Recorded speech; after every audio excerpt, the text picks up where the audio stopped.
أحمد الله العظيم ونصلي ونسلم على الرسول الكريم أما بعد. قال الله تعالى في كلامه القديم والفرقان الحميد: أعوذ بالله من الشيطان الرجيم. بسم الله الرحمن الرحيم.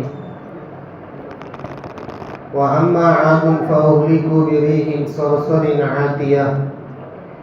صدق الله العظيم. இன்றிருக்கும் பெருமதிப்பிற்குரிய ஜமாத்தார்களே, இன்று ஓதப்பட்ட 24வது ஜுஸில் வரக்கூடிய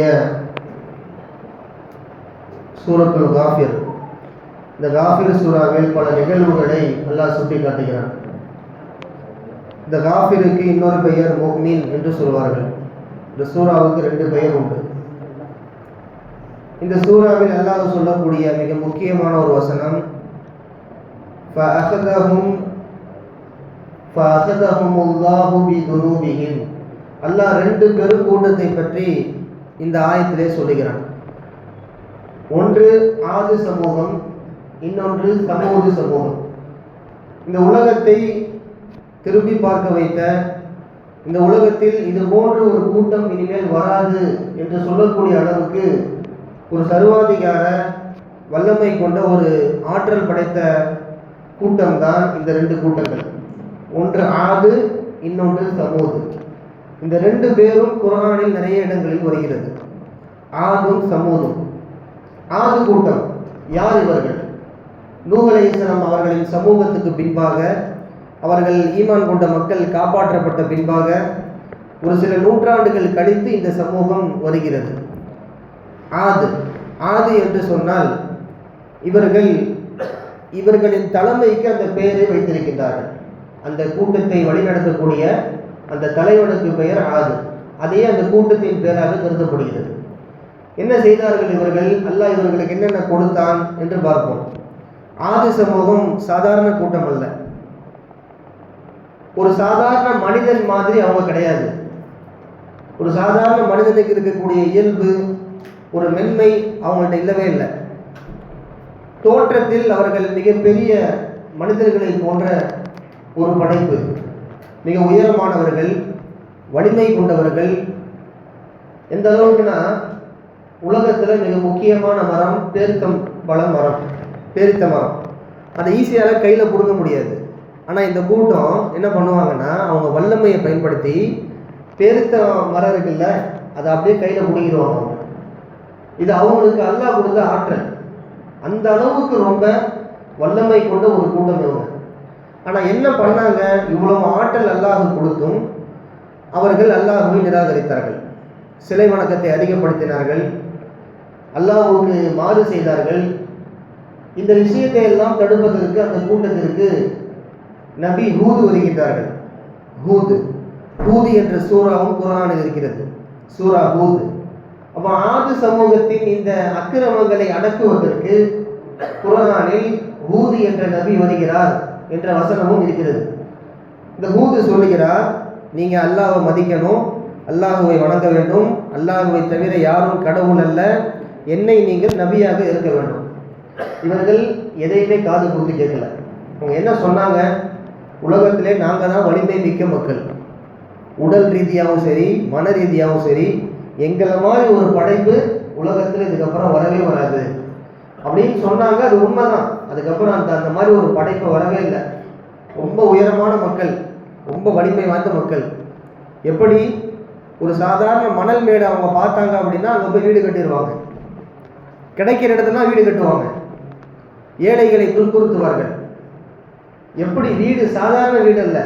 இன்னைக்கு பல ஆயுதங்களை, பல எக்யூப்மெண்ட்டை பயன்படுத்தி, பல தொழில்நுட்பங்களை, கலைகளை பயன்படுத்தி இன்ஜினியர்ஸ் இன்னைக்கு வீடுகள் தான் வந்து இப்படி கட்டணும்னு சொல்லி ஸ்கெட்சு போட்டு கொடுக்குறாங்க. சூப்பராக ஒவ்வொரு வீடு பார்க்க அழகாக தெரியுது. ஆனால் அவங்களுக்கு அந்த ஆற்றில் எல்லாம் அன்னைக்கே கொடுத்துருந்தான். ரொம்ப அழகாக வீடு கட்டுவாங்க, பெரிய மாளிகைகள். இந்த மாதிரி ஒரு வித்தியாசமான ஒரு சாதாரண மனிதன் செய்யக்கூடிய செயலை அவங்க செய்ய மாட்டாங்க. மனித சமூகம் தான் எல்லாமே இருக்குது. ஆனால் ஒரு இயல்பான மனிதர் மாதிரி உள்ள வாழ்க்கை அவங்க வாழ்க்கை கிடையாது. ரொம்ப ஆற்றல் படைத்த மக்கள். இந்த ஆற்றல் இருந்தும் அவர்கள் அல்லாஹ்வை மதிக்கவில்லை.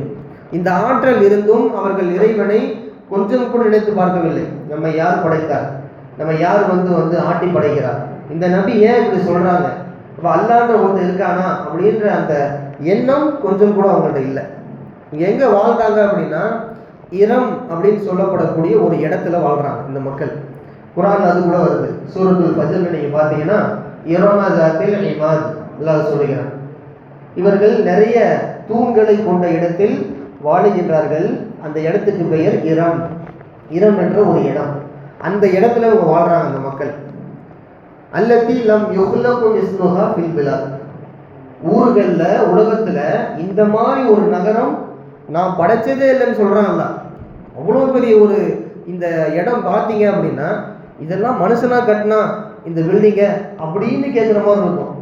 அந்த மாதிரி பெரிய பெரிய மாளிகைகளை கூட கோபுரங்களை கட்டி வைத்து அழகு பார்த்த மக்கள், பெரிய தற்பெருமை உடைய மக்கள். அதுதான் மெயின். அவங்க ஏன் அழிச்சு போனாங்க அப்படின்னா தற்பெருமை அதிகம், அல்லாஹ் கொடுத்த நேமத்துக்கு நன்றி செலுத்தலை, வந்த நபியை அவங்க ஏற்றுக்கல. இந்த மாதிரி நிறைய அக்கிரமங்களை பண்ணாங்க. ஒரு கட்டத்தில் அவர்களுக்கு அதாபு நெருங்கி கொண்டிருக்கிறது. அல்லாஹ் முதல் கட்டமாக என்ன பண்ணான்னு தெரியுமா, அவர்களுக்கு பஞ்சத்தை கொடுத்தான், மழையை நிறுத்திட்டான் அல்லாஹ். சில மாதங்களுக்கு அந்த ஊரில் மழையே பெய்யல, ஆது சமூகம் ரொம்ப கஷ்டப்பட்டுச்சு. அப்போ கொஞ்சமாவது யோசிக்கணுமா இல்லையா, இத்தனை நாள் நல்லா இருந்தோம், இப்போ பஞ்சத்தில் இருக்கிறோம், இந்த பஞ்சத்துக்கான காரணம் என்ன, அப்போ நம்மை ஆட்டி வைக்கக்கூடிய ஒரு சக்தி இருக்கிறது. இந்த ஹூதுன்ற நபி வந்து சொல்கிறாரு, ஒருவேளை அல்லாஹ் தண்டிக்க போகிறான் போல அப்படின்ற எண்ணம் வந்திருக்கணுமா இல்லையா. ஆனால் கொஞ்சம் கூட வரல. கொஞ்சம் கூட அல்லான்ற ஒருத்தர் இருக்கான், ஏதோ ஒரு சக்தி நம்மளை ஆட்டி படைக்குது அப்படின்ற அந்த அறிவு அவங்களுக்கு கொஞ்சம் கூட இல்லை. அப்போ என்ன ஆச்சு, அல்லாஹ் அவர்களை அழித்து ஒழிக்க வேண்டும் என்பதற்காக அதாபை அல்லாஹ் கொண்டு வருகிறான். என்ன அதாப், கருமேகம் வருகிறது வானத்தில். இவங்க என்ன புரிஞ்சுக்கிட்டாங்க, இத்தனை நாள் மழை பெய்யலை, கருமேகம் வருது அப்படின்னா மழையை கொண்டு வர போகுது, எல்லாம் வெளியே வாங்கன்னு சொல்லி ஓடி வராங்க. ஆனால் பார்த்தா அது மழையை கொண்டு வருகின்ற மேகம் அல்ல, இவர்களை அழிக்க வந்த மேகம். இவர்களை அழிக்க வந்த மேகம், கருப்பான மேகம். குர்ஆன்ல அந்த வார்த்தை வருது, சூரத்துல் ஹாக்காவில் அல்லாஹ் சொல்லுவான் அந்த வசனத்தை.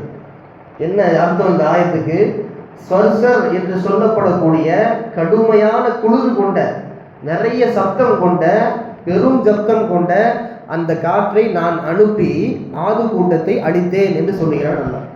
இப்போ ஆது கூட்டத்தினுடைய கதை முடிஞ்சு. இந்த கதையில் நமக்கு என்ன புரிய வருது, இந்த வரலாறுல அல்லாஹ் ஒரு நபருக்கு நிஅமத்தை கொடுத்திருக்கிறான், அருள் செய்திருக்கிறான் என்றால் அந்த அருளை நாம் வந்து நினைச்சு பார்க்கணும். நாம் நல்லா இருக்கிறோம், இந்த நல்லா இருக்கிறதுக்கு காரணம் அல்லாஹ் தான்.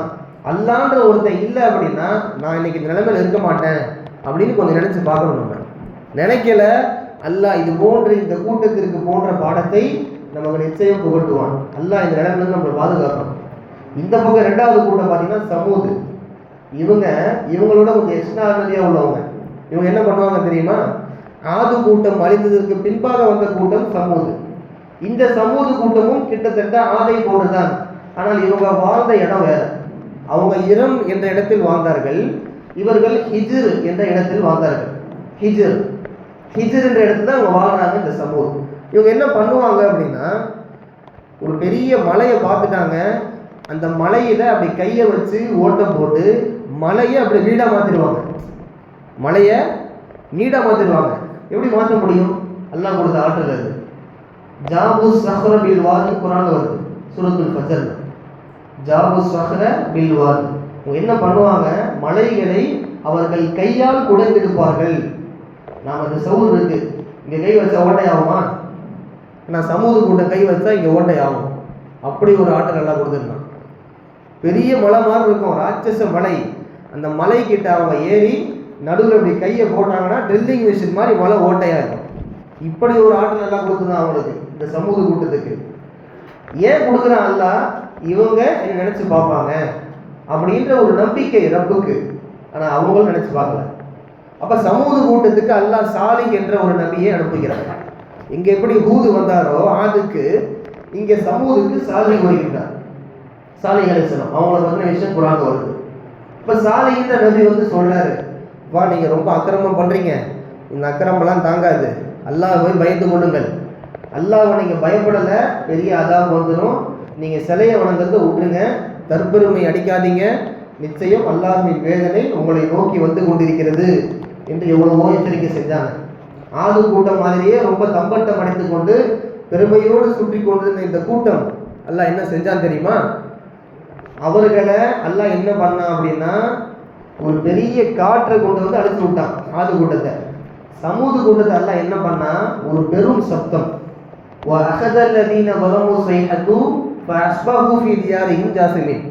இந்த வசனத்தை அல்லாஹ் குர்ஆன்ல சொல்றான். ஒரு பெரும் சப்தம் கொண்ட ஸ்வைஹாவை, ஸ்வைஹா என்றால் ரொம்ப சப்தம், அந்த சப்தத்தை கேட்டா மனுஷன் மௌத்தாயிடுவான், அப்படிப்பட்ட ஒரு சப்தம். அந்த சப்தத்தை கொடுத்து இந்த கூட்டத்தை நான் அழித்தேன் என்று சொல்லுகிறான் அல்லாஹ். எந்த கூட்டம்? சமூக கூட்டம். எப்படி அழிஞ்சாங்க தெரியுமா?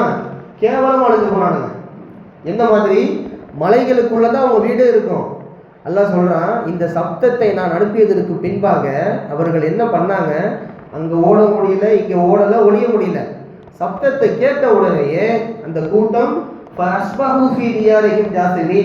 அவர்களின் வீடுகளுக்குள்ளேயே, இந்த மலைகளுக்குள்ளேயே என்ன பண்ணிட்டாங்க, முட்டி போட்டு கவுந்து கீழே விழுந்து அப்படியே இறந்துட்டாங்க. அல்லாஹ் சொல்லக்கூடிய வசனம் இது.